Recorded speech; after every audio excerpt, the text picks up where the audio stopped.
Le pêcheur et sa femme. Il était une fois un pêcheur et sa femme qui vivaient dans une petite maison au bord de la mer.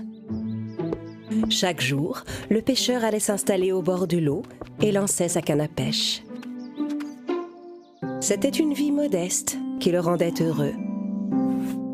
Mais son épouse n'était pas aussi satisfaite que lui. « Oh, cette affreuse bicoque se salit tellement vite. Et en plus, elle est humide, ça suffit. J'en ai assez de devoir faire le ménage tous les jours. » Le pêcheur aimait beaucoup sa femme.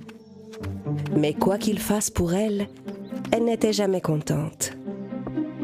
S'il rapportait du poisson, elle voulait du crabe. S'il cueillait des pommes, elle voulait des poires. Un jour, alors qu'il pêchait comme à son habitude, l'homme lança son hameçon dans l'eau et attendit.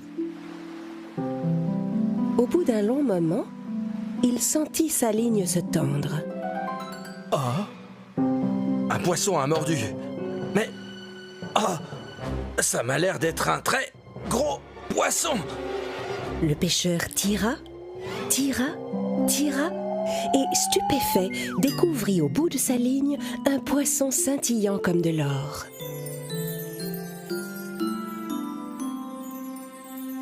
Alors comme ça, mon cher pêcheur, tu as fini par m'attraper.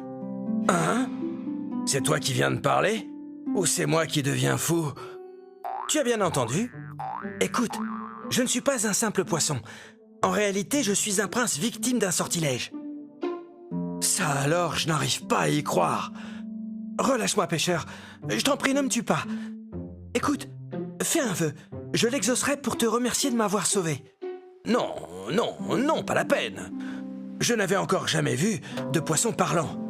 Je te libère. Va. Allez, retourne à la mer.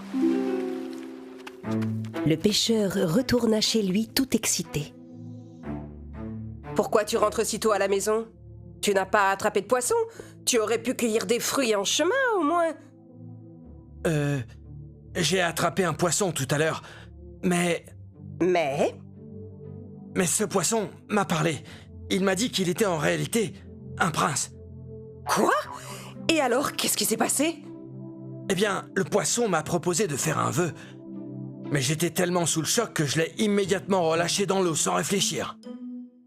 Alors, comme ça, tu as trouvé un poisson magique dans la mer et tu l'as laissé repartir sans rien lui demander?